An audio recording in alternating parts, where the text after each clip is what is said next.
Good evening, everybody. As promised, I'm Jason Asadis. I'm here again with my show. I've had a bit of a break with the one and only Mark Steele here tonight, saveusnow.org and Save Us Now Substack. Mark, and we got a lot of other people here. We'll ask some questions later on after Mark's gives us his vital information. Thanks for joining us again, Mark. Good to see you again. Good to see you, Jason. Good to see everybody, to be honest. I'm surprised we're not all, well, is the plan 6 foot under by 2025? Their Well, listen, weapons didn't work. Their weapons didn't, their, literally, their weapons didn't work. It's been a total, pardon me French, a shit show. yeah, well, it's an amazing time, Mark, and I just want to make something clear before I start here. I'd love to not talk about this stuff, yeah? Of course. I'd like to talk happiness, joy, which I do as well. But I'm afraid to say we've got to keep talking about this stuff. And before I carry on, I spoke to a lovely man the other day who I used to know, Mark, and I'm not running down Jehovah's Witness. I know loads of Jehovah's, I know Reborn Christians and everything. But one of the things he said to me, which shocked me a bit, he said, Jason, look, he said, forget, it's pointless doing anything to try and stop stuff. Satan's playing it out.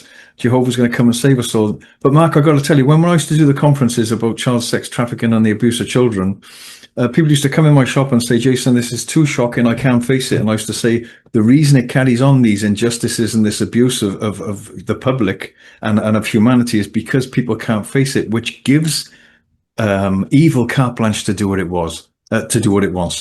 So I'm sorry to say, but we've got to face these problems, and that's why I thank Mark Steele here from Save Us Now. You're doing this for so long. I was with you in London on Trafalgar Square in full lockdown. We were there. I was backstage with you all, and it was a very daunting time, surrounded by police. But we kept going, and I really appreciate your work, Mark, and everything you're doing. I really appreciate it. Now, it's been coming up the 5G thing a little bit in Totnes again recently because they're talking about putting them on lampposts. And that I've noticed now on the traffic lights that we've got the black boxes with the red thing, and it's very worrying. And I want you to just let you roll with it, Mark. And I'll Jackie Hodgson. Okay, before I start, I must say this because I give Jackie a bit of credit where it's due. She's a counsellor here, and she was raising the alarm. Totnes Council raises 5G lamppost concerns. Yeah, Mark, and I was glad she did that. I think it was great. And she's standing up for it. I'll just show everyone Jackie here again, just so everyone can see who she is. Jackie came to some of our conferences, Mark. So I think Jackie's doing some good stuff. She's warning about the unknowns that can be dangerous. So I really appreciate what she did there. But nothing seems to stop these maniacs going ahead with their agenda. So it's up all for you, Mark. We'll have questions later. Off you go. Tell us what's going on with their latest updates, Mark. Well, the latest update is we are turning a corner, and the information war which they perpetrated on us, all part of this asymmetrical, unconventional warfare, they've lost the information war. The information war, obviously the injectable, it's been a complete and total disaster. And the reason it's been a disaster, they were supposed to aspirate the syringe when they injected people. So you had what's called the stable antenna and the deltoid, because the nanoparticulates would clump together and it wouldn't migrate, or wasn't supposed to migrate into the cardiovascular system. That's the plan. Well, the plan didn't work because they just started injecting people willy-nilly, and the injectables started migrating into the cardiovascular system, and a lot of people died, and a lot more people are going to die. Because lanthanides, which are one of the main ingredients, these upconverted nanoparticulate lanthanides, that graphite ferritic nanoparticles, they are genotoxic. If they get into the cardiovascular system, there's a high probability they're going to kill you. There's also benzene crystals in there. You know, you see a lot of these little, well, I've seen the videos where you see these look like little bits of electronic circuitry. They're basically benzene crystals, and benzene's used in a number of bioweapons programs. So we've got this absolute cacophony, this portion that's been injected into 40 plus million people. Now, when this started, they didn't expect the fallout. They did expect a little bit, and they thought they could handle it. And now what's happened, they've lost the information war, where we've got Fauci pleading the fifth. The unfortunate element is that anybody that was injected, unfortunately, that what I call collateral damage. They're not supposed to, this wasn't supposed to happen. And the fact that there's this fallout and this collateral damage, the main kill is yet to come, the main event, okay? And what we discovered, I was watching the lads in London chopping down these, what Corn had said were cameras. And I was very concerned about the size, the configuration, the size of this thing, because it didn't look like a camera to me. And it's definitely not the NPR camera. And the NPR camera takes an image of a number plate and it only has to be two-dimensional. Therefore, you only need a single vision engine, not two. If you've got a stereoscopic vision engine, it's for something else. So I popped down to London. I had a word with a couple of Blade Runners and I got to look inside the equipment and I got some of the equipment and I did an analysis of it. And what we discovered, it is a target acquisition weapon system called Neurostrike. And Neurostrike was a deployment by the CCP. This thing's controlled by the CCP. It's got a controller inside that was banned by the British government. It's a GPS module. It's a high-speed GPS module. So it speaks to satellite signals, 5G infrastructure, and it will send all of the data, the video recording data of anybody traveling around London back to the CCP or data center near you. And this is why these data centers are becoming extremely, they're part of the weapons system. It's the brains, it's the controller. We then started looking at some of the other equipment that had been deployed, and what we discovered was these radar guns, right? And one of the main radar guns, I'll show you, I've got a picture of it here. And this is a 24 gigs ceramic. So it's sitting on ceramics, which you only use ceramics for, you know, something that's going to get hot. It's a cavity back. It's 32 antenna, 24 gigs. Now, I was questioning the 24 gigahertz part of the spectrum because if it was a motion sensor, as we're being told, all the councils, when you ask them about it, they will deny its existence. If they admit it's radar, which a lot of them won't, they will not admit that it's phased array. And the reason why they won't admit that is because phased array was a patented electronic assault weapon, 2006, patented weapon. So you've got a patented phased, that is a phased array antenna. It's a 32 cavity box or sitting on a ceramic head. Tells me quite quickly that it's not a sensor. Now we're being told that sensors, we've eventually getting some councils to admit that they're radar, but they will not none of them will admit it's phased array, even though it is. The reason for that is because, like I said, phased array was a patented electronic assault weapon. That's what's been deployed across your transport infrastructure. And this equipment is extremely sophisticated. It has the ability to access control, so it can actually speak to your engine management system. So you need to have a vehicle pre-2006 so that if you had to escape, you could get out. So you could get out of the area. And the equipment, very advanced, a lot more advanced than most people's perception. The 24 gigahertz was actually a technology so I can actually monitor your heart, a stethoscope, a remote stethoscope scanner. So you see when people are walking across the pedestrian crossings here. Well, what that allows me to do, that allows me to monitor the heart rate. Right now, obviously, these things, these little injectables, these nanoparticulates, they assist the radar elucidation. So they make it a lot easier to get a specific frequency or a specific signal. Your heart pumps it to signal. Now, one of the things with radar was developed for battlefield interrogation. It's a weapons system. Okay, I know you get on the front of your car, it's not safe, I can tell you now. And it's all about this, you know, advanced driver assistance, you know, so they're going to take control of your vehicle. Some AI operating platform, which I can tell you, it is catastrophic. The accidents now across the US caused through these autonomous systems in vehicles are off the scale. In fact, the recent Tesla case, Tesla have lost, I think it was $250 million. The vehicle the actual vehicle, the sensors on the vehicle, this ADAS, they could actually see that there was a vehicle in front of it and also a stop sign. The AI operating platform decided to ignore the computer synchronized signal system and override it and drove directly in and killed, just totally took over and killed a passenger in a vehicle and seriously injured the driver. So it missed all the signals. Now that's quite interesting because AI, as we all know, tells porkies. Yeah, I get lots of people who they'll run some of the technology that I have and the technical details, the published papers on it, and they'll send it to AI, and AI will come back with this total false narrative. In fact, when I got back from London, I wrote to Transport for London and asked them this: how many radar guns have you deployed across the whole of London?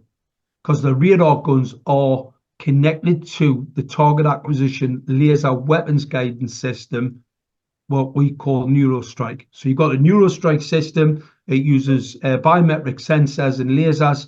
It identifies the target, and then it then talks to several radar guns to focus a beam through a synthetic aperture at the target. So they basically built the whole of London is a kill box. It's an electronic kill box. All your cities, your towns, your villages, topnets, you'll have this illegal equipment. It's all been deployed covertly. You know nothing about it. It's all for a planned attack. It's fusion technology, it's battlefield-derived hardware. So that's what the real plan is. And like I said, the 24 gigahertz, because you could use 2.4 gigs, it's free part of the spectrum. A radar sensor to elucidate a person. So let's say a basic sensor that you would see when you travel, you know, through when you go through a supermarket door, and you'll see these little sensors on the infrared. So you've got an infrared sensor, not radar. And when you walk through that path, it picks you up and opens the doors. This is not that. These are not sensors. These are weapons. These are phased-array electronic assault weapons sitting on ceramic heads.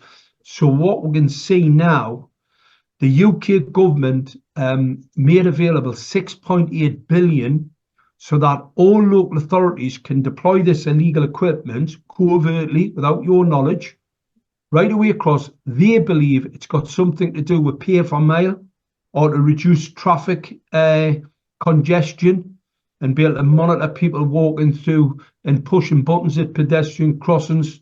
It's not that. What we've discovered is a ceramic weapon, 32 cavity-backed ceramic weapon. It is nothing other than a kill zone. The 24 gigahertz frequency was part of an experimentation. That, as well as 77 gigahertz, they were used for heart monitoring technology. You've got to remember, Siemens, who's one of the big pharmaceutical sort of manufacturers, they manufacture all the electronics, you know, your scanners, your brain scanners. When you go into a hospital, a lot of the electronic equipment and interrogation equipment of a person's body is built by Siemens. Well, Siemens are the same people behind this type of technology. It's called Unix traffic.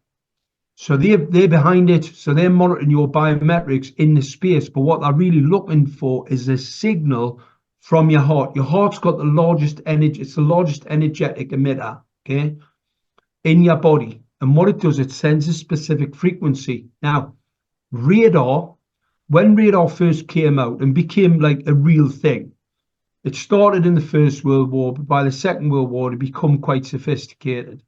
And part of the radar development, you can go and look at this Secret History of Silicon Valley, very interesting subject, about it was an arms race. It was a weapons arms race about who could see in the battlefield, who could block people seeing in the battlefield. So where you're jamming, you're spoofing or jamming other people's signals to stop them being able to see what you're doing. So it's an arms race between very sophisticated radar guns and very sophisticated spoofing and jamming technologies. Well, your body doesn't have any of the spoofing or jamming capability, but what these radar guns do, they do. So when you're walking past that pedestrian crossing, the whole purpose of the 24 gigahertz radar element is to spoof or to jam your heart and kill you. Whether they just want to injure you until someone can come along and harvest. See, a lot of people say to me, why don't they, if they just want to kill 6 billion of us, because that's what's in the intelligence documents, they plan to kill 6 billion of us, why don't they just, drop a nuclear bomb on you? Why don't they just, poison the water? Because they want to profit. They want to profit. They want a financial gain on the back of your death. And how do you make a financial gain on the back of injuring somebody or having them to have a heart attack? Organ harvest. So you can get them into an ambulance, you can give them an adrenaline pump, and then you get them into the hospital. And I mean, there's a lady there, she's just had all her skin, her eyes, her liver, her kidneys, total organ harvest, and they got £4 million. So if they can kill you and profit at the same time, well, it fixes a lot of the problems, because BlackRock, that holds most of the public sector pension, they're in Chapter 11, they're bankrupt. So if they kill you before you get the pension, they've just made a massive financial gain there. But if they can actually profit and harvest your organs before you get there, that's even better. That's double. They're getting their butter bread on both sides of the bread, right? So this is the, unfortunately, the type of people we're dealing with. They're a cult. Bill Gates sits in meetings and they talk about how many people, how we're going to kill them, how we're going to do it efficiently. Right, one of the things in weapons programs, it's all about dollar per kill. So if I can get you to pay your tax and your rates to your local authority, and they can pull all this money into this weaponry and kill you, and you've paid for it, bingo. I mean, what better scenario, because you're not buying bullets here. These weapons have got no entry or exit wound. And that's what they're doing. And like as I said, it's plain as the nose on my face. The fact they're using a phased array element, which is a weapon in any event, and 24 gigahertz, you wouldn't need to use that. This piece of equipment, this what they call a above ground radar element, it's probably circa about £300 or £400. That thing, when you're walking into your Tesco, supermarket, it's an infrared sensor, probably costs no more than $20 or $30. So why have you got a £300 or £400 piece of kit on a pedestrian crossing if it's just a sensor? Well, it isn't. In London, the London project cost £600 million. The project in Newcastle City has cost 30 plus million. And I think they've got a few more million to spend. So I've got a court case against them. I've reported this to the police. The police have come back and said to me, do you have the evidence that it's a weapon? I went, yeah, just a bit. Just a bit, I've got the evidence. And you see, we've also got the intelligence documents that tell you what they're planning. This isn't to leave 500 million left. This is to kill as many people as possible once we allow them to trigger these weapons. And at the minute, the weapons are causing brain cancer, damaged eyesight. I'll give you a little example. I started this journey in 2016. I knew about electronic assault weapons, and my local authority rocked up outside my house and put in an LED streetlight. I immediately realised that it had a very high Kelvin rate. That Kelvin rate was 6,000 and 7,000 Kelvin. And optical radiation is a known environmental hazard. It's a known pollutant. Man-made artificial light is a pollutant. That's why there's only two authorities in the country who can pollute the environment, and that is ports authorities and lighthouse. Nobody else has got the right to pollute the environment. So your local authority removed a perfectly useful orange light at 2000 Kelvin and removed it with a LED, light emitting diode. And not only did they remove it, they took the diffuser off, so you get what's called point light source, and they've got a pulsed emitted optical radiation emitter. Now, flicker or modulated frequencies are illegal. The IEEE standards, right, ban all pulse modulate lights. Now, the government said they were perfectly safe because even though they're category 2 and the maximum exposure to is 0.25 a second, the government said they're perfectly safe because they're in the street light and you can't look at them or they'll hurt your eyes, and that, so you're not going to look at them. Yeah. That is a complete and utter nonsense. It damages your skin. It damages your sleep patterns. It causes fits. It causes cancer. So the whole point to try to gag us in 2018 and failed, where the judge said I was quite knowledgeable. Well, he didn't say, he said I was very knowledgeable in this subject matter and that the 5G risk must be debated, right? So your local councils put these LED lights in for their 2030 vision to reduce energy. However, the energy that goes to those lights is not metered. It's not a meter. The Biden block, they say we've got so many pieces of hardware, we're going to pay so much money for the electricity, no metering. And I can tell you now, there's a lot more electricity than a lot more energy than what people would like you to think. Now, so the whole LED light thing, it's killed all the moths, it's caused a massive ecocide. You've got the knock on the birds, etc. So where they increase the optical radiation hazard from 2000 Kelvin to, and that's why I don't see any moths flying around them, just kills them. That is all illegal. Now, if your local authorities, if any one of them had a photonics expert, like a lighting expert, you would have had to carry out an environmental impact analysis and you wouldn't have been allowed to do it. Not a single council in this country carried out an environmental impact analysis, not one, because they're all common purpose, they're all controlled, it's all net zero. And net zero, as we know from what Donald Trump said and every other reform councillor and reform or whatever other new policy, whatever new political party there is, net zero is a political agenda. It is not real. We've had massive increases in temperature. You only have to go out and have a look. Stratospheric aerosol injection. It is a blanket. It's a blanket of material that keeps the temperature in. They're blasting billions of watts of radiation, microwave radiation from 5G from the top of every single street light, every Wi-Fi router. Every one of them emits radiation to take energy from the grid and put it into air. So every single one, and then you've got ionospheric radiators at Anglesey, you've got one at Maryport, you've got one on the west coast of Scotland, pumping billions of watts of microwaves into that stratospheric aerosol injection space and keeping the temperature in. So it's going to get hot.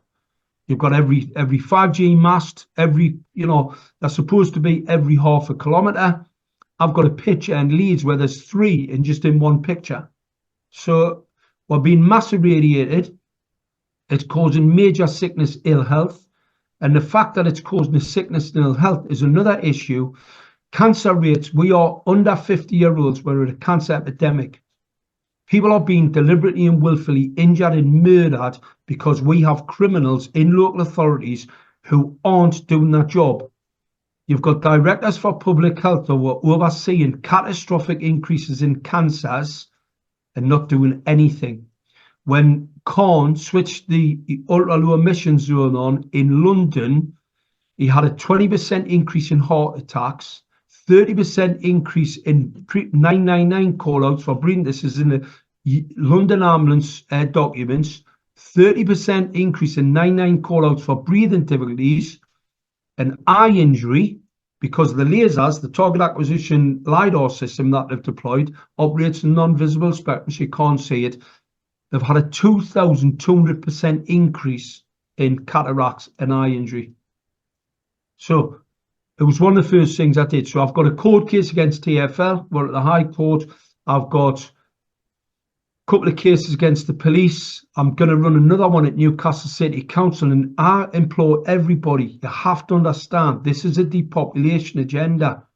These people aren't playing. And what they rely on is very, very thick, ignorant, arrogant people in your local authorities to perpetrate what are demonstrable environmental crimes against you.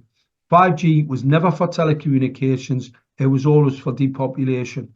and all of the rest of the paraphernalia, what they've put on the traffic lights is just absolutely how. Someone said to me, you know, what do you think of Con? I said, well, he's a criminal, but what he's done is give me a gift, because they really have overstepped the mark. They've really overstepped the mark. In fact, the Gemalto unit, it's called Cinetron. It was a collaboration between Thales and Huawei. It's manufactured in Huawei in China. It's a high-speed modem that was banned by the British government as a national security threat. The controlling mind inside that laser weapon is the Chinese Huawei technology. And MI6 have already identified the transport infrastructure as a national security threat. That is enough evidence for you to go and chop it down. Now, as good as you say to Jason, there's a few lads come round. Ben Butler's going to be visiting the area, and he's a lad who Cambridgeshire Police put a video out about him. They said he'd done £60,000 worth of damage, and he had to be spoken to. Anyway, he put this video out. I got the video. I contacted Ben and said, "Is this you?" And he said, "Yes, it's me." I then said to him, "Well, you're not doing anything wrong. These are illegal fitments." I said, "When the police will arrive." I says, "But what I would suggest you do, go and hand yourself in. You've done nothing wrong. If anything, the law is 100% behind you, right? Because these are covert Chinese-controlled weapon systems." Anyway, he went to the police station, Cambridge. It was closed, so he had to leave a message on the phone. He couldn't be at his door. They went to his house at 5 o'clock in the morning, arrested him. They kept him all day. And at 3 o'clock, I got a phone call from his solicitor. I had a good chat with him. And they'd said to Ben, "We're going to arrest you." He admitted the crime. He admitted it. They had the video evidence of him doing it. And he wasn't charged. Now, when he got out, he rang me at about 9, 10 o'clock at night. Later on, I had a really good chat with his solicitor. If anybody's going to do anything like that, I'm going to tell you now, it is extremely important you arm yourself with the knowledge. Do not act unless you know exactly what you're doing. Okay.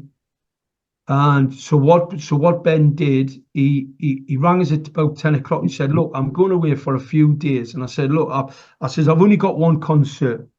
You've done all the right thing. You've made the criminal complaint." He'd wrote to Cambridgeshire Council, and they came back to Freedom of Information request and told them they didn't know what the equipment was.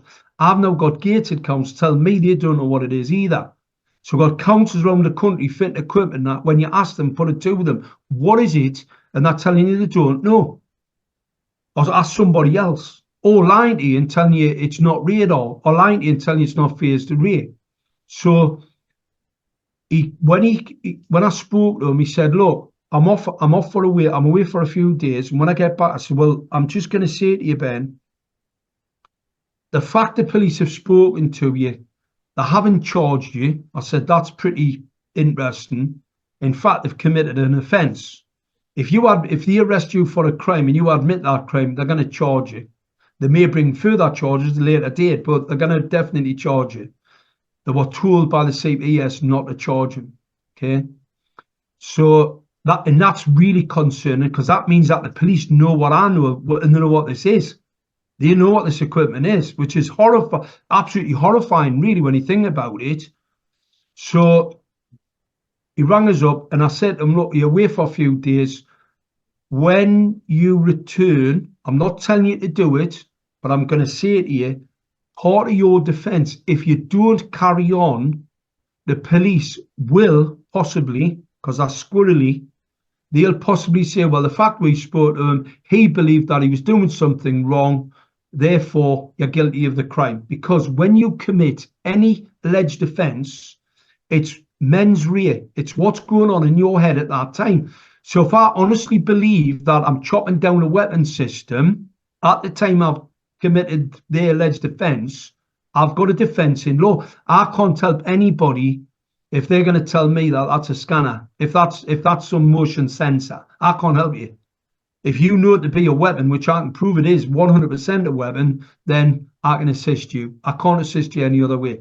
So anyway, Ben went out. Anyway, he did another 30. I think they said he's done it like about 100 and 10,000 or £100,000 worth of damage. So anyway, this time they arrest him. They come at 1 o'clock in the morning. Now, the reason the police do this is because they put you in a cell and they hope that them putting you in that cell for a length of time, it's going to psychologically break you, because it does. The psychological trauma, they've got pulsed LED lights to make you panic and get panic attacks and all that sort of stuff. And I'd explain to Ben, when you go in, cover your eyes up, go to sleep, cover your eyes up. Don't let because they've got LED lights which they'll pulse at you in a police station to make you feel uncomfortable and anxious. So anyway, I explained this to him.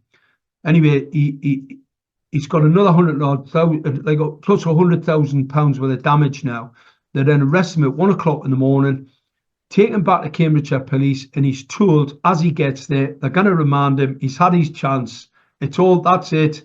Anyway, a few hours later, right, some significant, because they linked him at 1 o'clock in the morning, so they didn't interview him till about 2 o'clock the next day.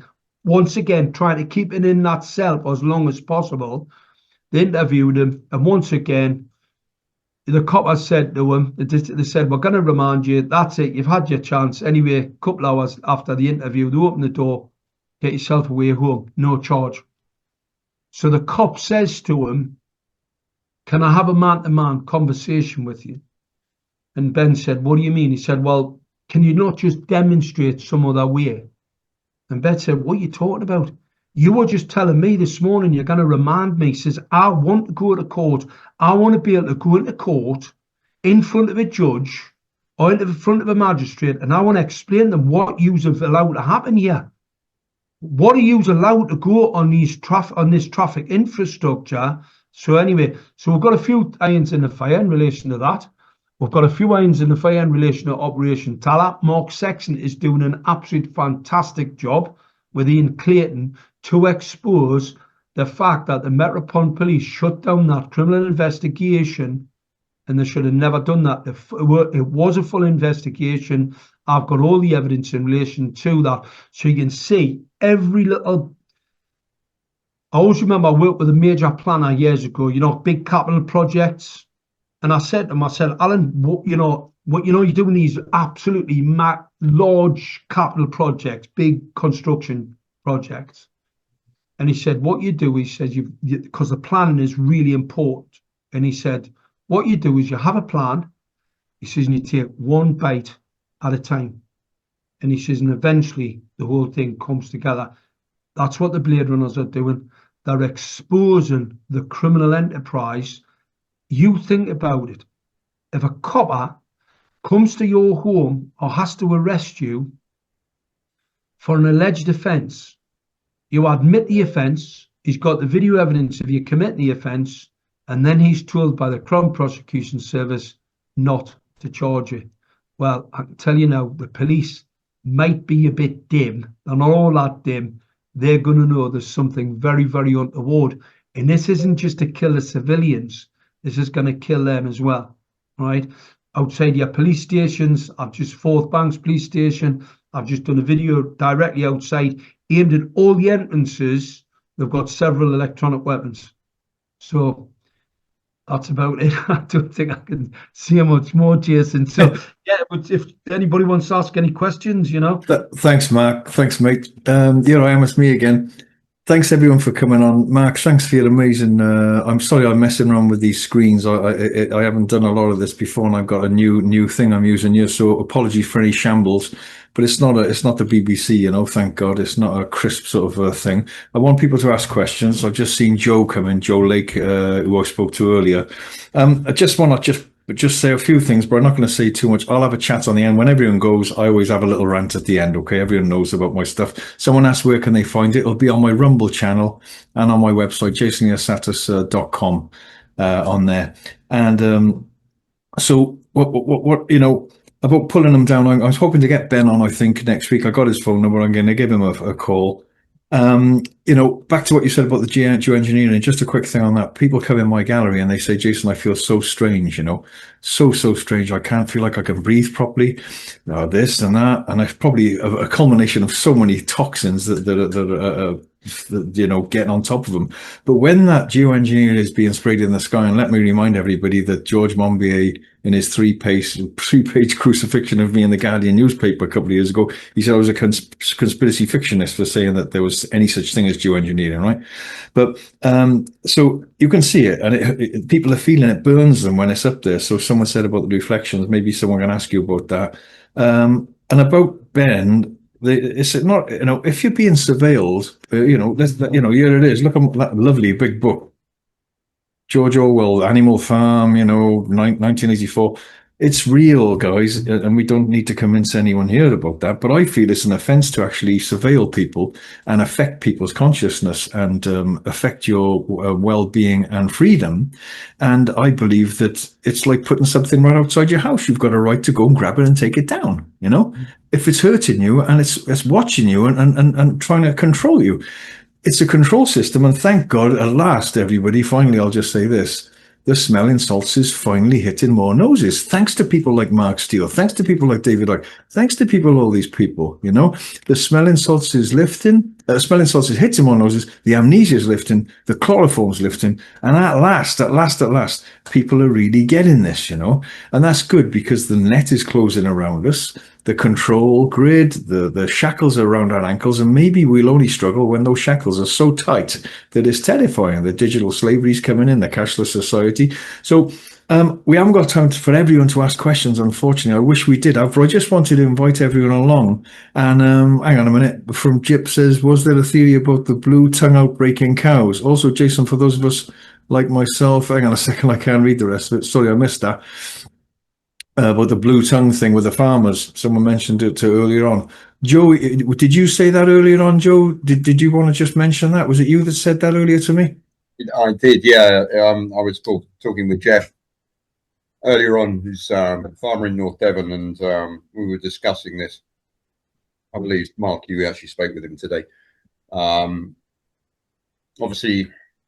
Great Torrington is an epicenter for this new data center, which they're struggling at the moment to get you know, agreement for. So they're clearly trying to make it as hard as possible for anybody.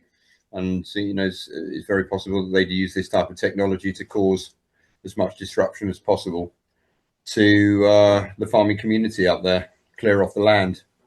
It's a theory, of course, but I think with all the information that we have now surrounding all of this technology, thanks to Mark and a few others, Barry Trower, that this stuff's coming to light now. But yeah, it's something that needs to be taken very seriously, and you know, it's got to be looked into, and it can't be discounted.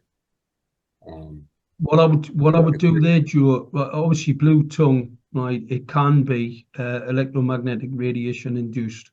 Okay, I imagine so. We've got evidence of people who had chemotherapy type, you know, treatments and ended up with this blue tongue. So, really, yeah, my dad had it. Yeah, blue tongue. Yeah, blue tongue. You can get blue tongue when you've had radiotherapy. So it's highly probable. I think it'll probably have a lot to do with the chemtrails.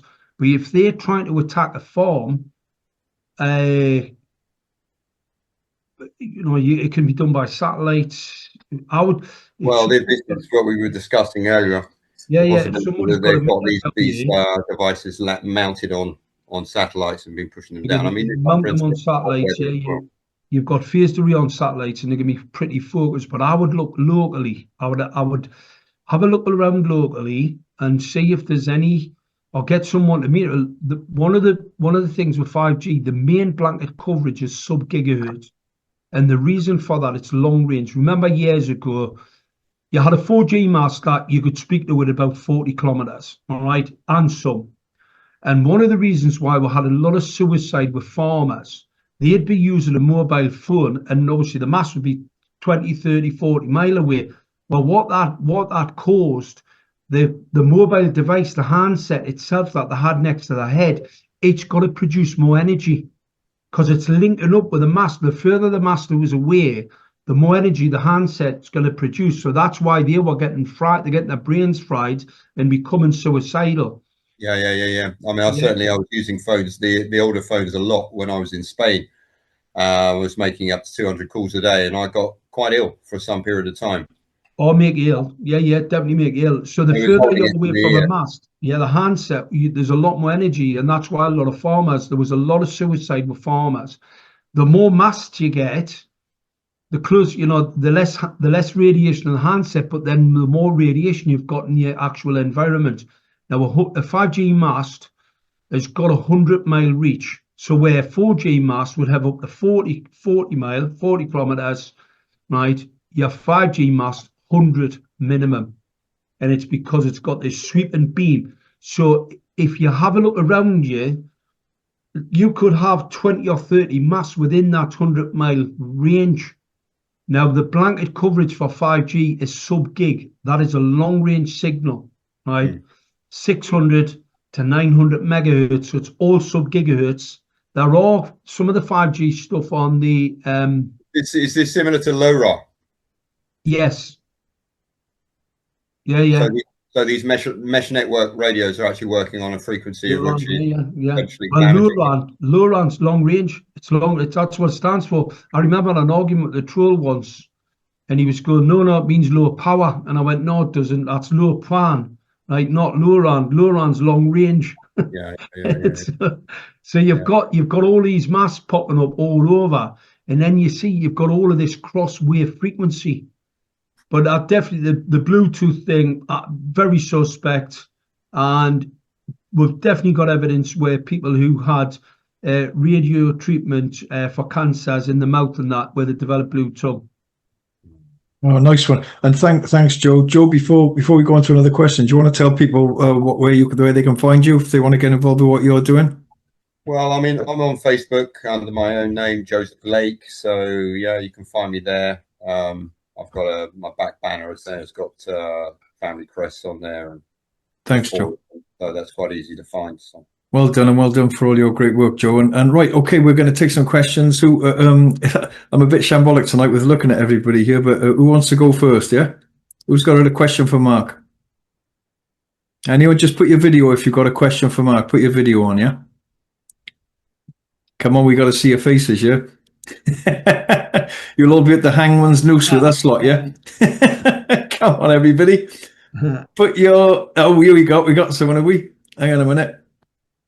I'm hoping there's going to be some questions. Or if you don't want to put your video on, fair enough. You could just ask a question. So if you want to ask a question to Mark Steele, the one and only Mark Steele's right here now from Save Us Now, a hero in my eyes. Unmute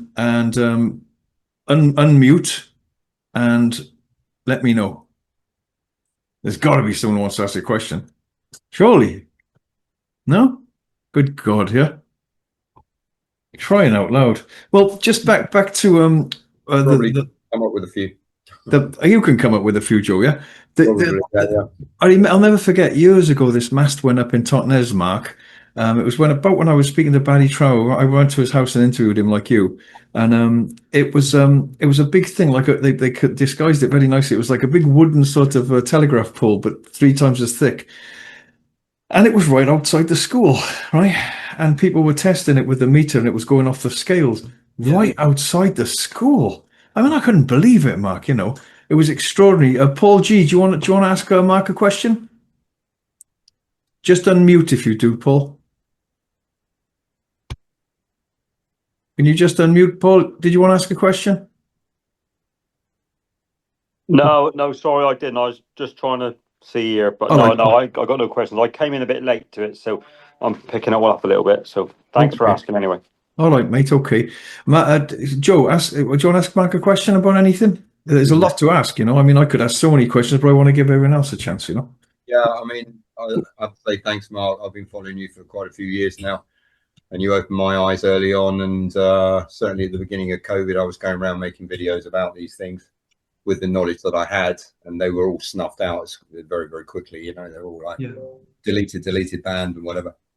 So it's a struggle. I mean, there's certainly there's a very interesting young lady who's I don't know if you've come across her. She's American, called Sabrina Wallace, I think, and she's been bringing up a lot of information surrounding the nanotechnology for one. Yeah, I mean, she goes very, very deep into it as to, you know, the kind of level of frequency manipulation that they've managed to harness and then use it against us instead of using it for positive purposes, even down to the point of being able to map people, you know, at a DNA level, which is quite simple. I mean, certainly, you know, I would suspect that with all of this, these microparticle spraying that's been going on out of the back of these planes, which are then inhaled, that these are then, you know, potentially these are electromagnetic in quality, and then obviously could be activated within these type of frequency fields to cause all sorts of, you know, potential disruption to biology. Yeah, I mean, what can I ask? As I say, I'll follow you quite intently, so I picked up a great deal of what you've been saying. Yeah, I mean, it's a serious issue, and you know, people really need to look deeply into it to grasp the level of malevolent ideas that have been put into action to cause as much harm and disruption as possible. I mean, it's multispectral as well. It's on every level. What I'll say, Joe, is that weapons aren't working. If the weapons had been working, there'd be a lot more catastrophic increases in death. So, you know, I know they're planning to kill us, and I'm not saying that things aren't going to get a lot worse. The AI operating platforms are self-aware, so they're self-learning, so they will learn how to use these weapon systems. Going on about the scanners that were discovered in London, they're mesoscopic, so they go down to a sub-nano scale. So they can actually monitor your DNA profile as you're traveling through the city. But what I was quite interested, they're not doing that. These 24 gigs are specific radar type weapons for monitoring heart rate. Yeah. Remotely, so you can remotely watch. So they're watching everybody walking through London, probably harvesting energy from them anyway, because that's what 5G is all about. It's about backhauling energy. So they're backhauling all this energy, but then they can just jam them with the specific antennas that they've deployed. Because 24 gigs is 24 and the 77. Both of those parts of the spectrum were used for biometric sensing in remote hearts. Exa, sorry, I don't know if I can pronounce it right. Exa, are you unmuted? Do you want to say something, Exa? Do you want to ask Mark a question? Yeah. Can you hear me? Yeah. Yeah. Sorry, I'm actually using my wife's account. So it's Jeff actually, and I did speak to Mark earlier. I just wanted to ask Mark. Can you remember some of Barry Trower's work where I think he'd gone on tour actually as a bit of a whistleblower and said that the frequencies were already mapped long ago on how to make species sort of sick or kill them, whether it be plant, animal, or whatever. I can't remember exactly the specifics, but just to sort of give people the understanding that this technology is in place and it's very, very intricate, and they could target plants, animals, whatever they want, and make them ill or you know. 100%. Yeah, everything's frequency specific, and it's the same as the signal from your heart. Once I understand that specific frequency, I can jam it. So it's like fracturing a crystal glass at a certain harmonic frequency. You can fracture the glass, and it's like all biological structures, electromagnetic radiation fields, and you can manipulate them, you can crack them, you can break them, you can break covalent bonds at specific frequencies, and it's not necessarily about power. Obviously, power helps. If I've got a lot of power, I can do a lot more with it, but you don't necessarily need that. So there's lots of Herman P. Schwamm, he was at Dachau camp, and he was one of the main sort of guys where they were doing biological experimentation. You know, I mean, a lot of the safety standards that came out of, you know, helmet safety, what they would do, they would chop somebody's head off, put it into a helmet, and then, you know, crash it off the wall, and then take it to bits and have a look and see what the. So all of those experiments, you know, you can boil somebody in oil, it takes like, and that, all done in these camps. They boil the people in water. A lot of the technology, obviously, it was taken on Operation Paperclip to America. This is where they got a lot of the data from that, unfortunately, you wouldn't be able to get it any other way. And Herman P. Schwamm, he was at Dachau camp, and he ended up being the head of the FCC. It wasn't called the FCC then, it was a precursor to that. But Schwamm, they allocated the 2.4 gigs as free spectrum. And what they had discovered, when exposed a human to 2.4 gigahertz, they develop diabetes. Now, so your Wi-Fi's 2.4, your deck phone's 2.4. Guess what? You've got a diabetic epidemic.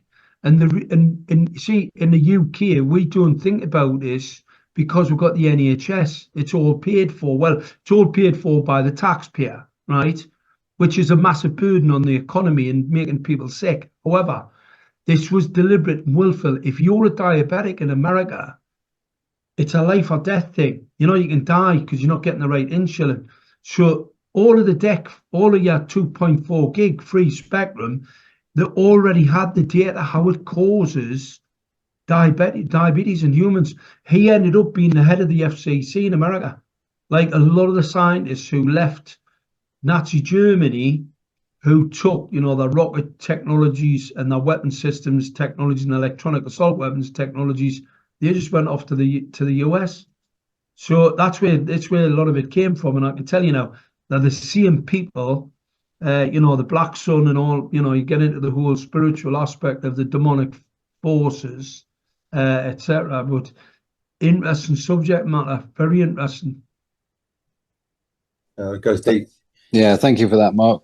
And just a quick follow-up question. For those farmers that are out there wondering what they should do with their flocks and their herds, what would your suggestion be to counteract, or what should they be doing to defend themselves? Well, obviously, because it's such a serious subject and they are trying to attack the livestock, there are ways to mitigate this. And what I'm going to say is look for copper as a venturi. So let's say I had livestock in a barn, right? And what you could do is get some very, very thin copper cable. I mean, you know, the hair, it's like the thickness of a hair, right? And what you do is you pair it back. These are protective ones, right? I never normally talk about mitigating technologies, and the reason I don't talk about them is because really we need to remove it. 5G is a weapon system. That's it. Period. Yeah. So it needs to be removed. But in the meantime, if you've got livestock, what you can do, you can put copper on the ground.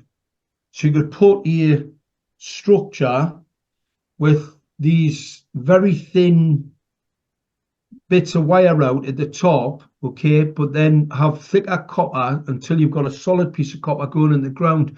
It acts as a venturi. So if you are being attacked, just no different to what you've got on top of a, you know, a spire, like an earthen cable, that has significant potential to protect your livestock and also people. I don't normally talk about it. I never do. And the reason I don't talk about it is because it's a sort of thing they're called wands. So let's see if I had a camp, so I'm on a sophisticated battlefield.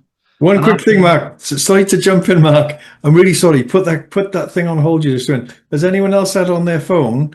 Severe alert issued by the UK government. There's a very high risk of wildfires nationally. Residents, landowners, and visitors should not undertake any activity that could start a fire. Blah blah blah blah blah blah blah blah blah. My phone went beep beep beep. Did anyone else get that just now? Sorry, Mark, to jump in. See what a cheek they can just had a government alert thrown at my phone. That's right. So did I. So it's amazing, isn't it? They can just jump in and tap into your phone at any moment, you know. Anyway, go on, Mark. I'm sorry to jump in.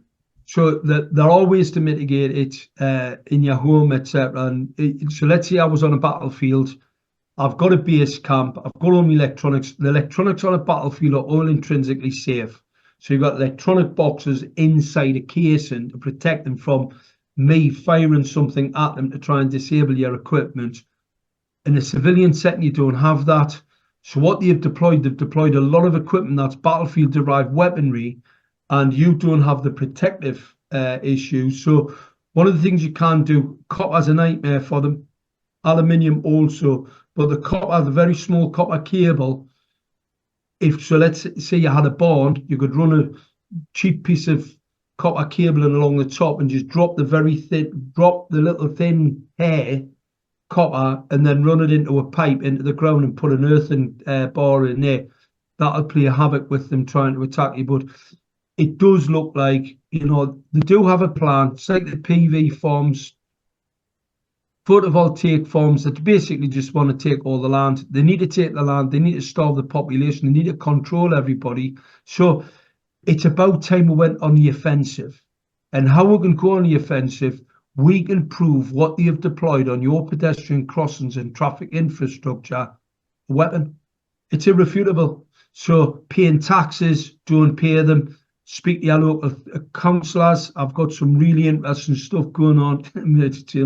Well, they've been kicking off. There's a lot of their smart meters. They're setting fire. Smart meters were always there to set fire to electrical appliances. They've got the capability to set fire to your house through your electric appliances. Get them removed. They're desperate not to have multiple occupancy, absolutely catastrophic. Get them removed, and you can get them removed, but you have to be able to put a case together. You get in touch with us, we'll send you the documents, and you then push them through the court. I know there's a lady up here, she had Octopus Energy. She's never paid them for about 4 years because they won't change her meter. She's just not paying them. And they've took her to court, and the judges ordered them to put an analog meter in, not a smart meter, not a dumbed down meter, because I've already stated, if they switch them off, they can switch them back on remotely, just like a Wi-Fi. They can switch them off, but then they can put them on remotely. So you need an analog meter, and they do have them. They'll deny that they've got them. They have got them, and people need to be kicking off with your local MP and asking them why they want to murder us. Now, the low emission zone, which all your MPs are pushing, are the uni party we're talking about here. So your Liberal Democrats, your Conservatives and your Greens and your Labour lot. The uni party are pushing low emission zones. The recent studies just come out of Germany, which shows that it's a minimum 100 micro Tesla in all electric vehicles and hybrids and public transport. 100 micro Tesla. All vehicles have to be ICNIRP compliant, and the ICNIRP compliance is 6.25 micro Tesla. At 2 micro Tesla, children get leukemia. At 6.25 micro Tesla, women are bought up to 300%. So in the minimum in all electric vehicles that have been tested in this recent study just come out of Germany, it's government backed, to minimum 100 micro Tesla. That is any local authority pushing you into an electric vehicle, putting electric points in, spending public money on them. That's tantamount to the assist to the offence of genocide. It's administering of a noxious substance. These electric vehicles are illegal, all of them. They breach everything. So it's basically a weapons platform, and it's extremely dangerous, and you do not put children in them. With that itself, that piece of that nutmeg of knowledge will allow you to not pay your rates, to refuse, and also to contact the local authorities and just, basically kick off all your local people who are talking about net zero. Because that is one of the most dangerous genocidal plans. It's off the scale. Mark, go on. Sorry, go on, Mark. Sorry. I'd say it's 20 times over ICNIRP. Yeah. Sorry, just a quick thing, Mark. When I was speaking to Barry Trower in his house, he was saying, this is a long time ago now, he was saying all the young girls in the schools that have got the laptops over their ovaries. He said it's going to make them infertile, but if someone wants, just a quick thing, if someone wants to, and also they're sitting on the batteries, and like you said, in the electric vehicles, and the stuff that's coming off that. But if you don't want to speak out, just drop a question in the chat, okay? So someone's just asked, can we get the smart meters removed? People, and someone said, I suggested it is possible to remotely detonate an electric vehicle, yeah? But can you get the smart meter removed, Mark, or not? What's the score on? We get them removed all the time. Right. So someone can come to you, Mark, on your website, and you've got all this written down on the forms that they can use and everything like that? Oh, Mark's just dropped out a minute. Mark, if you can hear me, just jump back in, yeah? But the thing is, there's a lot of, just a quick thing, there's a lot of groups that are popping up now, more and more. So what I think, or someone else also asked me, where can we find my other shows? I've had everyone on my show from Noam Chomsky to David Icke. I was banned off YouTube because of obviously all the stuff I was putting out about the vaccines, and because I was interviewing people like David Icke in London, etc. And I had all the nurses on, everyone, Carrie Madej, Shelley Tenpenny, you know, Del Bigtree, and everybody, the whole lot of them. So, are you there, Mark? Now? You back, Mark? Yeah, so I would say to people, join groups, because there's a couple of groups around here. Cabby is one of the groups, and they're bringing people together and helping people to understand what they can do. Quite a few people I know, whose names I won't say on here, are not paying water bills, they're not paying electricity bills, they're not paying council tax and everything like that. And there's ways that you can get around it. So, Sunshine Angel, do you want to ask a question? Yes, please. It was about the smart water meters, not just general smart meters. That's what I was asking, as well as Lisa. Because mine was fitted when it was out. Yeah, it's the water one. It was fitted while you were out? Yeah. Wow. Good grief. That's amazing. Well, I'm back, but my microphone just stopped there for some inexplicable reason. It wasn't working. So anyway, it's back working now. Right. Contact the water company and tell them until they remove it, you're going to stop paying it. And the reason for that, it makes the water noxious. Any electromagnetic radiation in and around water has a memory. Hang on, Mark, can you put your video on or not? Sorry, your video's not on. Sorry, Mike. Yeah, go on. That's like the. Sorry to jump in, Mark, but like that Chinese guy who was doing all those frequencies of water, and it can poison you, right? Go on. Yeah. Water's got a memory, and if you have it next to an electromagnetic radiation emitter, what you're going to do, you're going to poison the water. So I would contact they'll tell you it's nonsense. It absolutely 100% fact. Water has memory, and it will mimic the radiation from that meter coming through your pipe work. So I would contact the water company, get a few of you together, write to them and tell them, if you don't remove it, we're not paying you. Well, I don't pay anyway, though, Mark. Oh, well, you just need to get some new people that aren't paying. You can always dig it up. You could always get somebody to come and remove it. Yeah, put a new one in to remove it. It has to have some power source. I don't think they've got a like a sort of on the fly generator. So they'll have to have some power source. Just go into the box out the water, just cut the cable. Can I just mention something? Thank you. Yeah. One of the concerns that I've got surrounding this, the local proposed data center, one of many I understand, the colossal size of it, 850 acres, and also with battery storage, apparently to store up to 2,700 container-sized lithium batteries, and the rest of it data center. And the concern is with the radiation field, which is obviously not just side to side, around front and back. It goes all around in a spherical pattern, and the water tables underneath, the aquifers and everything else, are going to get massively affected by this. I mean, these are the arteries of our planet, and from what I've gathered from watching some of the meetings at the World Economic Forum in Davos, which they hold every year, where the billionaires get together and discuss how they're going to carve up the world for themselves. So they were in one of the most recent meetings, they were talking about water being the next target for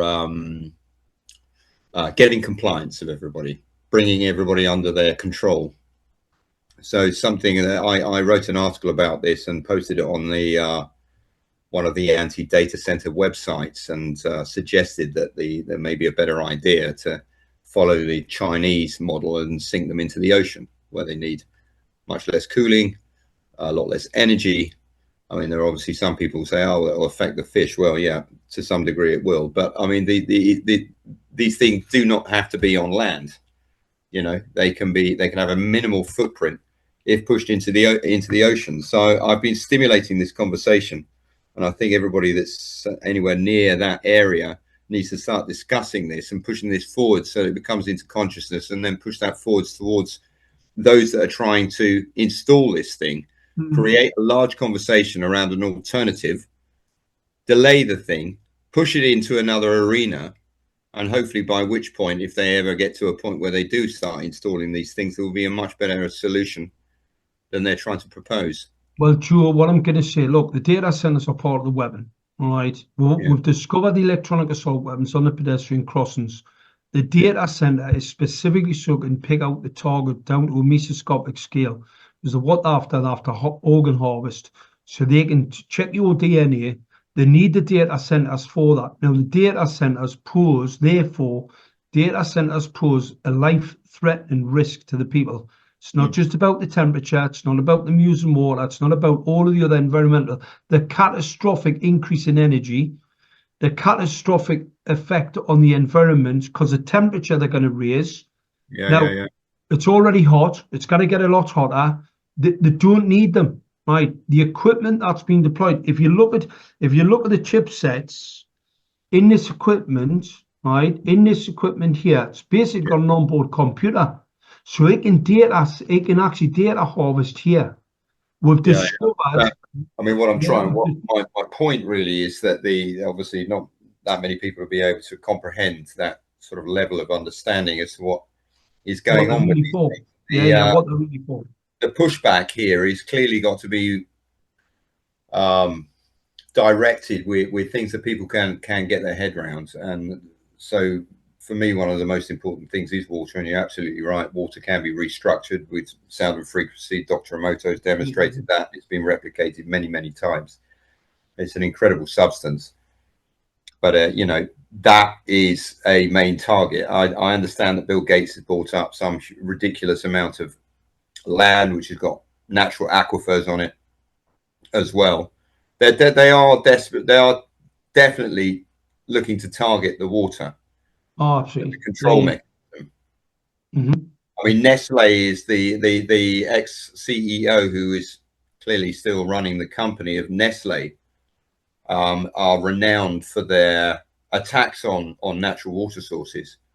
I mean, there are numerous cases where they've gone into target areas and they've sort of drained the water tables of the natural water for the indigenous people, and then bottled it and sold it back to them in plastic bottles, which clearly leached chemicals which are not good for us. Well, Mark, I want to ask Mark a question, or just make a point, really. Get Mark's take on a couple of things before we go. We haven't got long left, but Mark, you know, we've been working, as you know, I think for many years on trying to bring people together. It's been exhausting, you know, to try and create new systems, especially as the farming is being eradicated, really. All that land could be used by people who come together, as Joe knows what we've been trying to do, I think, and Joe's been trying to do also things. And you know, I've got teams of people now, right, who can put polytunnels up, who can do all sorts of forest gardening, like Jim Gale, who I got on my show in America, inspiring people, farmers. We've got a farmer that was on board. He's got tractors, he's got a flour making machine, etc. And a lot of people want to come together now and create something new, because the old system is falling apart. We're being put into cages more and more. The prisons being built around us. But of course, people are still quite xenophobic about coming together with each other, Mark. And, you know, if 10 people sold their houses, you're buying a couple of farms, 3 farms, then you can create new systems, independent of government control at the moment, because I foresee a time when they're not going to let you do the things that you want to do. So What do you think going forward, Mark, to create, do we carry on fighting the systems, or do we create new systems independent of this, like another motorway alongside the M5, for instance, where people can come off on an off-ramp and join new communities, inspire new communities, where things are being done a lot different, you know? What do you feel about that, Mark? New community is very important, but I think we're still with. My view is we've got to expose the corrupted system.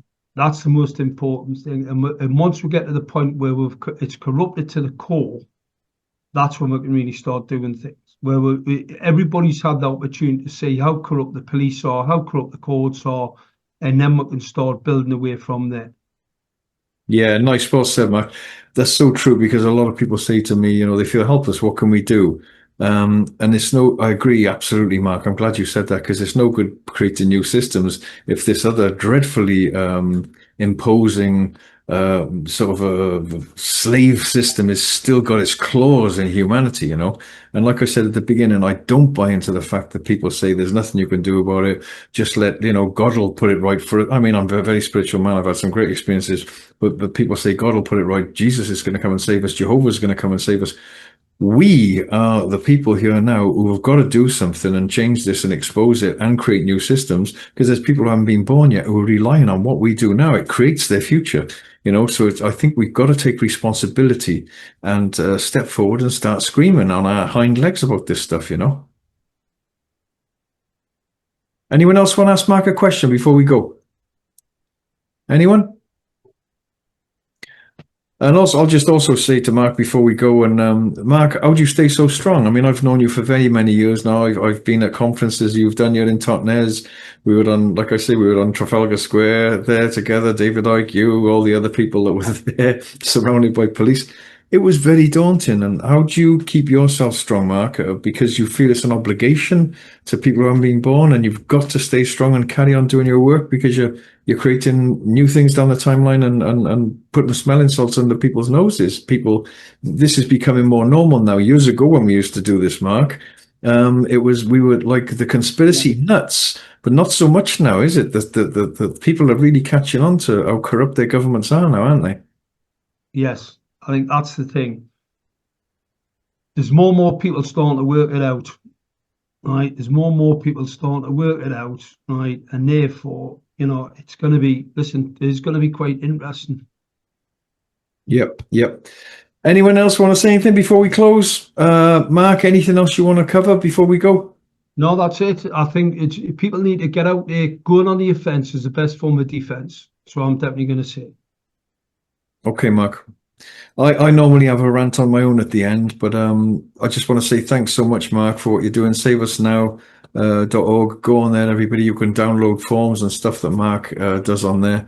And Mark's doing great work, has been doing this for very many years. Very courageous, amazing man. Thanks so much, Mark, for all the work you're doing. Yeah. All right. Excellent. God bless everybody. Speak to you soon. Bless you, Mark. Bless you. Oh. Anyone else want to jump in before we go? Anyone? No? Okay, everyone's saying thanks. Joe, thanks for coming on. We'll have a chat again another time, yeah? Thank you, Jason. We'll have a chat again about things, and I'll see you again. Pop in the shop when you're over here. Will do. I'm just going to have a little rant on my own now quickly before I close down here, which I normally do at the end. So if no one wants to listen to me, just dive off. And I'm just going to have a little quick chat on my own, because I also feel that this will be on my Rumble page, by the way, and we're going to be going live on Rumble soon. I don't always talk about this stuff. I also talk about very positive things as well. And my book is called The Emergency Transformation of Human Beings as the Solution to the World's Problems, which it is. And the more people change, and the more we can raise our vibration and see these things, then, you know, Gurdjieff said, like I've said many times, you can't escape a prison unless you can see it, you know. So that's what people are more and more finding now, that they can see what's going on. But the big question is, like I spoke to David Devine about years ago, now what? What do we do now? So it is about creating new systems, coming together, creating groups, and just exposing it, because Dracula doesn't like the light being shone in its face. And if we could, like that gentleman, I think it's Ben, isn't getting prosecuted for ripping these things off lampposts and everything, because they know he's going to put a case and tell people how bad they are. But there's much more to it than this. I feel we're in a very exciting time, actually, because it's been almost like, I would say, an amnesia for people. People don't realize that we've been mostly turned into prostitutes and beggars, really. Most people in their jobs that they don't want to do, in the way they're living their lives. If some benign sort of beautiful being came from another planet down here and looked at what was going on the planet, all the bloodshed, the killing, the maiming, the lying, the cheating, the government corruption, and whatever's going on, they'd be horrified. They wouldn't believe that such a beautiful planet as ours could be turned into such a hell, and it's a virtual paradise. It could be so much more symbiotic and beautiful, but it starts with us. So if we can change ourselves, that's what my book's about, is reminding people of their magnificence. And I'm an artist. I've got a gallery in Totnes where Joe comes sometimes. And I remind people that we actually are the artists of the future. Literally, don't let anyone tell you that you won't make a difference. You can speak to one person and change the whole trajectory of humanity. So I think the more people come together with like minds, it creates a energy field. I had Lynn McTaggart on my show. I also had Bruce Lipton on my show, and we spoke, and we were talking about changing the frequency, like the water. It's like that. So if we can all focus our minds on change, Lynn McTaggart wrote a book called The Power of Eight. Very exciting book, and what an amazing woman. She's also got what the magazine What Doctors Don't Tell You. And many people I've had like that on my show that talk about the way we can actually change humanity's direction by just thought, right?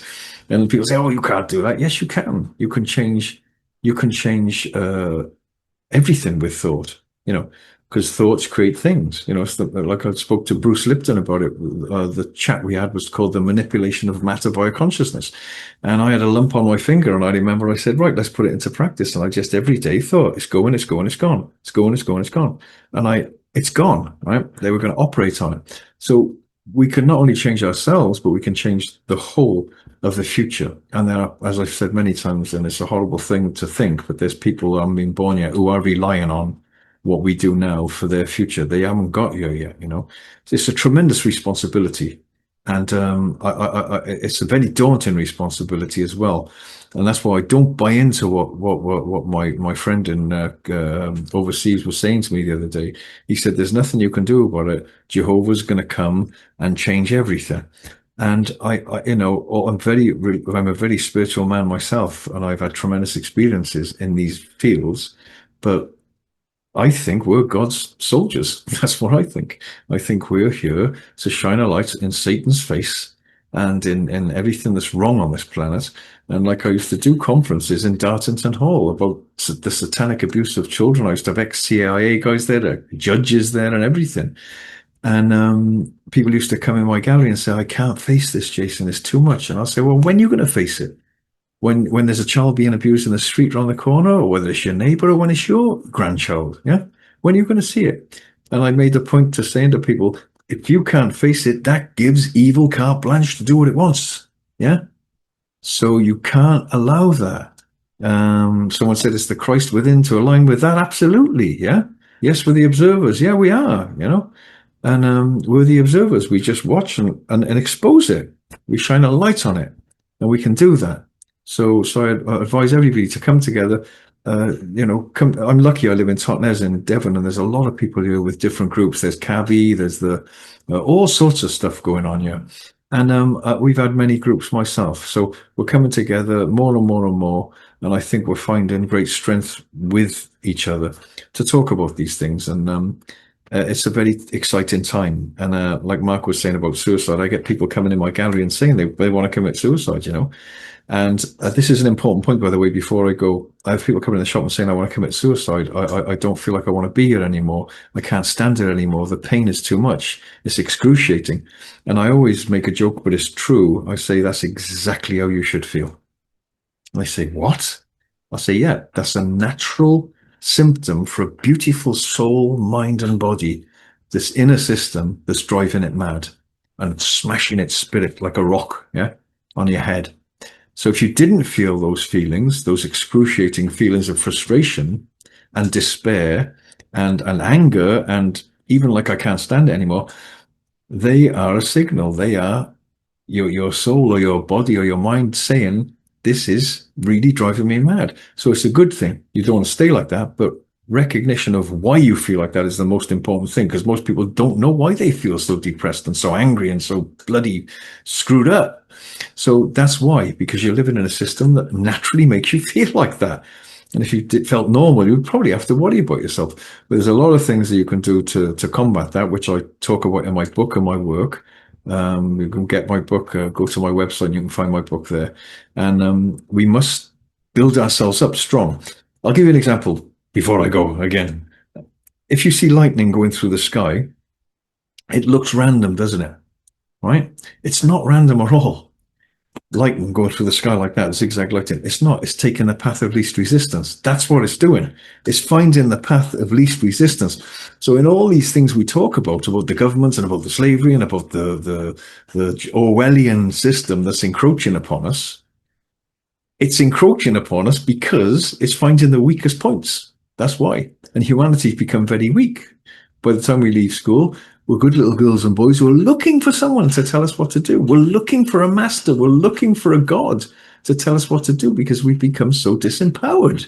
So it's all about now empowering ourselves and remembering our magnificence, you know, and that's why I talk about being an artist. And when I say remembering, I really do mean remembering, dismembering, remembering, dislocation, relocation, yeah? That's what it's all about now. We've been dislocated and dismembered by this system, spiritually, physically, mentally. Yeah. So it's about realizing that we are great artists of the future. You're an artist, whether it's your life personally, it's a canvas, and the canvas has become a reality from previous decisions you made, with or without vision and wisdom. Just like this world canvas of events and the system we're living in, the world canvas is a consequence and a feedback loop and a reality made manifest from previous decisions made with or without vision and wisdom. Yeah, that's a fact. Yeah, obviously, yeah, there are coincidences and stuff like that, random events that can take place. But I just want to make a point, we're more powerful than we think, right? So don't forget your power. Remember your magnificence, and also remember to have joy and fun. I mean, even if you know all this stuff, you must still have fun. And that's part of being empowered, you know. Love your children, love your wife, tell them you love them, love people around you, you know, be happy, you know, sing, dance, laugh, you know, go for swims in the water, join a karate group, join a gym club, do something nice for yourself. Don't let the system get you down. With me, the more it tries to choke me, the more it wakes me up. So that's a very positive thing. Even if there's someone who's got cancer and dying, if you put a pillow over their face, not that I've tried this, but they would struggle. So humanity's had a pillow put over its faces. And all of you listening to this do know that we've been enslaved and we're almost building the prison ourselves, right? Through going along with it and not being able to think, how can I create a new system, you know? You know what I mean? So we are almost the bricklayers of our own prison, right? And with the COVID thing, we weren't, maybe we pulled back, but a lot of the bricklayers were building a prison that we didn't want to be in. But so the question is, what now?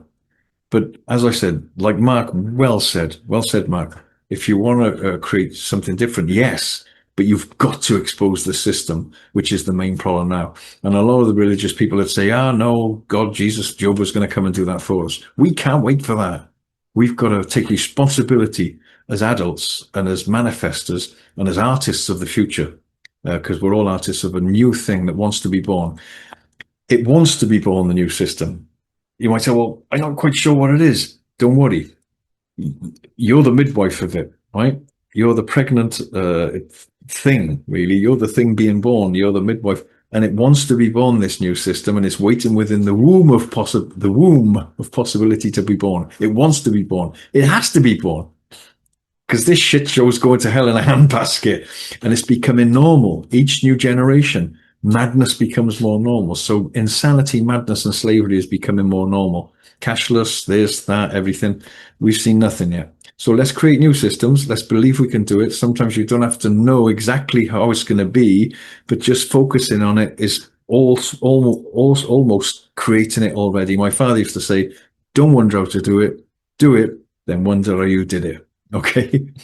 Okay, I've had enough of a rant. Get my book if you want to see my other rantings. It's The Emergency Transformation of Human Beings as the Solution to the World's Problems. You can find that on my website, jasoniasatis.com. My other website is jasoniasatisart.com. I'm an artist in Totnes. I've got a gallery. Pop in and say hello. Go to naturalearthecoliving.com. All we need is 5 or 10 people to sell their houses, and we can buy 3 farms. I mean, it's a no-brainer, guys. Yeah? Let's start. Let's begin. If you want to get hold of me, you can contact me on jason.leosatos@btinternet.com, or you can go to my website and find my stuff there. It's time we started moving in another direction. And by creating something new, it will empower people that they can do that. Yeah. And yeah, someone said it's already born. We just need to align with that reality. Absolutely, Victoria. Well said. If we unite and focus, we make fast change. Absolutely right. It's so true. It's a tug of war, guys. So grab the rope and start pulling, yeah? Honestly, but do it with joy. I did a conference with Vandana. One final thing. It was one of the big conferences we did in Dartington Hall with Vandana Shiva. She was helping the farmers. Monsanto was giving them suicide seeds. Ultimately, they were drinking their own glyphosate to commit suicide because they couldn't feed their families, right? Vandana Shiva is a wonderful woman. So no one tell me there's nothing you can do to change things individually. That woman saved countless lives and turned things around. And Monsanto hate her, and she talks about self-empowerment and stuff like that as well. And so you know, we'll start doing maybe more conferences in the future. But I think that's it for now, guys. And I think I'll stop it there. I just want to say to everyone, well done for being you. And Lynn McTaggart, yeah, she's brilliant, isn't she? Well done, everyone, for being you. If you're watching or on your, don't be frightened to be you. Step forward and be you in your fullness. Don't worry about criticism from family and friends. You've got a chance here now on this planet to be you fully. You're amazing. You're so powerful. You're a magnificent, unique creature. You really, really are. And you've got tremendous ability and power to change not only yourself, not only your surroundings, but the whole world. Yeah, honestly. And you are amazing. I love you dearly. And don't ever get down and depressed. Stay strong and do things that make you happy and strong. Yeah. So I think I'll just hold it there and say thanks to everybody. Lots of love to everybody. Contact me on my email if you want to have a chat with me personally. You can always phone me and chat with me. I'm an open book, you know. All right. So let me just see what I can do here now. So I'll just stop the recording and say to everyone, thanks very much for everything. We'll be doing more shows. You can find it on Rumble and on my website, jasoniasatis.com. Never give up hope.